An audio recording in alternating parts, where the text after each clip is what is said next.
Hello mga kapatid, magandang gabi sa inyo. Dahil New Year na, eto, i-advance natin gawin yung Lumpiang Shanghai. Ito yung version ko paano ko ginagawa yung homemade Lumpiang Shanghai. So, ito yung mga ingredients natin. Giniling, ito yung ground pork. Half kilo siya. Then yung onion tsaka yung garlic nandito na. Pinino ko na din sila. Then, 1 tablespoon salt. Tapos, black pepper. Powderize siya. Then, yung inad-add ko na potato. Ito, mas maano kasi ito eh. Mas malasa siya. Then, ito po yung carrots. Inad-add ko din. Be sure lang na pag inad-add nyo yan, pipigaan nyo siya para hindi siya magtutubig dun sa ano. Kasi magpuproduce siya ng maraming water. So, pag binalot mo siya, mababasa siya. Kasi yung tubig nitong ano natin, yung potato tsaka yung carrots. Then, ito, naglalagay ako 2 eggs. Ilalagay natin siya dyan. Then, our lumpia wrapper. Hiniwa-hiwalay ko na rin siya. Okay, simulan na natin. Paano natin gawin? Ngayon, ito, unahin natin yung ilalagay natin yung onion and garlic. Ilalagay natin. Sa pagluluto, yung sekreto lang naman yung ano eh, yung ito, yung mga ingredients para sumarap. Ilalagay natin to.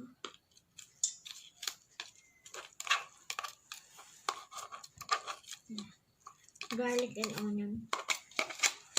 Yung ricado, pampasarap talaga siya. Kahit hindi ka marunong magluto, basta sagana sa ricado, sasarap yung luto mo.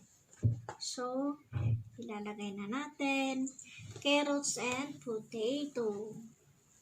Inad-add. Yan. Alam niyo ba na ang potato is nagpapasarap talaga siya sa Shanghai? Yan. So, hahaluin natin siya. Tapos na yan. Haluin natin. So, naghugas naman. Be sure, naghugas kayo ng kamay nyo para kakamay na lang paghalo para mas mahalo siya.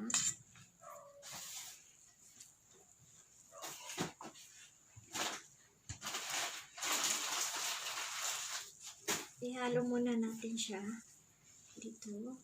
Yan. Para merry yung ano natin, New Year. Dapat may Shanghai. Tapos ipaparis natin to sa pansit gisado.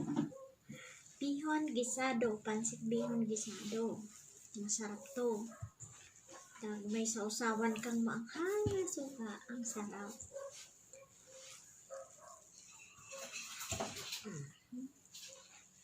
Para mahalo siya dun sa meat.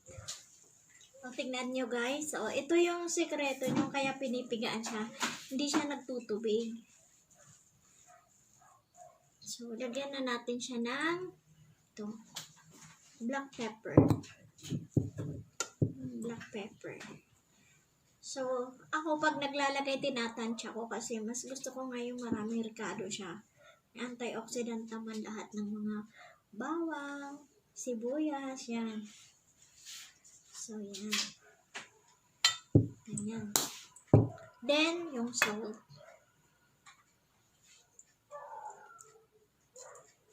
1 tablespoon lang to.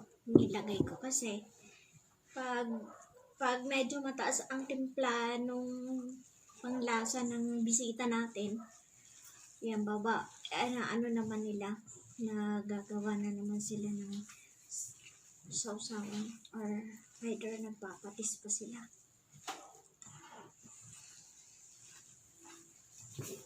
Haluin muna natin siya, then lagyan. Tapos magiging parang nagmo-moist siya pag nalagay na yung egg. Yun.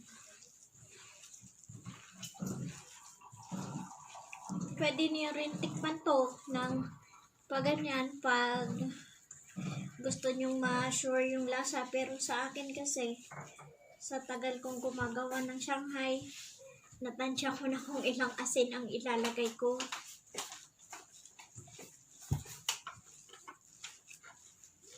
So, ilalagay na natin yung dalawang itlog.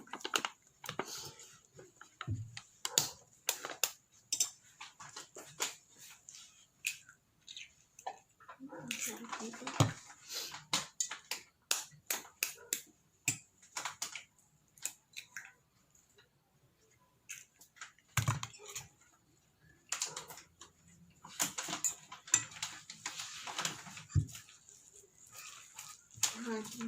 Diba? Nagmoy siya. Kaya kailangan pigaan talaga yung yung potato tsaka kasi pag mas tutubig siya pag nilagay nyo yung egg. Ang bango. Ang bango. Tapos yung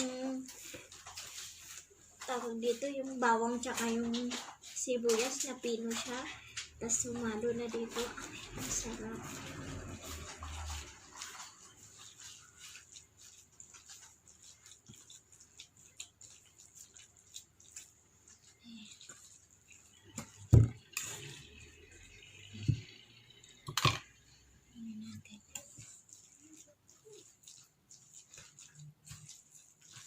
Sakto lang to.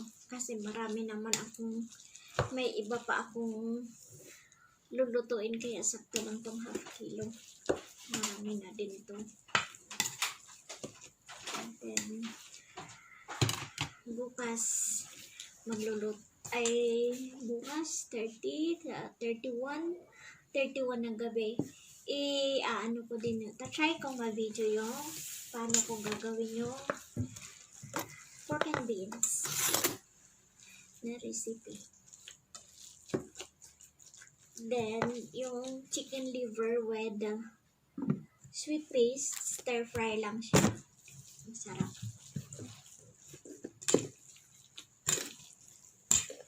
Then, may puto cheese. Gawa ko puto cheese, coffee jelly. Sarap. Yan yung dessert, coffee jelly.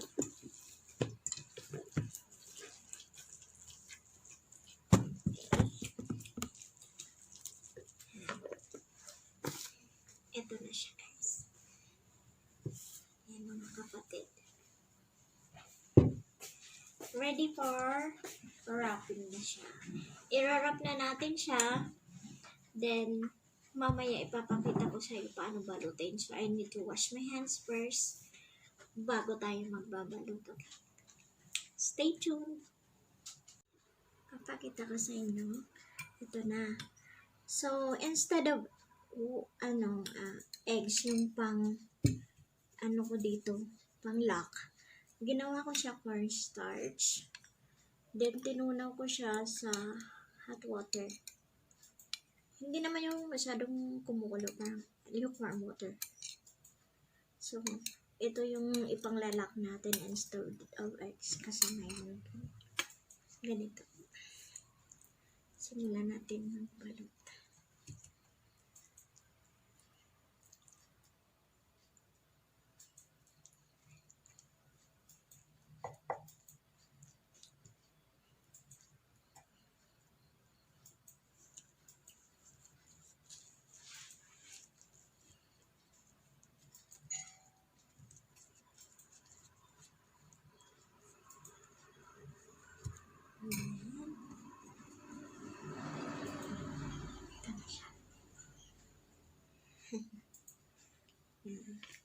So, tapos na. So, continue lang po yung pag ganun until na matapos natin itong balutin. So, ipapakita ko sa inyo mamaya kung sa half kilo kung ilan yung nagawa ko. Papakita ko sa inyo later. Kapatid, natapos ko na rin yung pagbalot na ito na siya. Papakita ko sa inyo.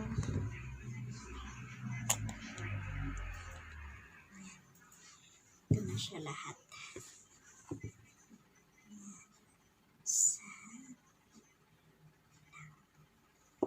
So, yan yung nagawa ng half kilo. Then, ang gagawin ko lang dito, ilalagay ko lang siya sa freezer. Ready na for 31 na midnight.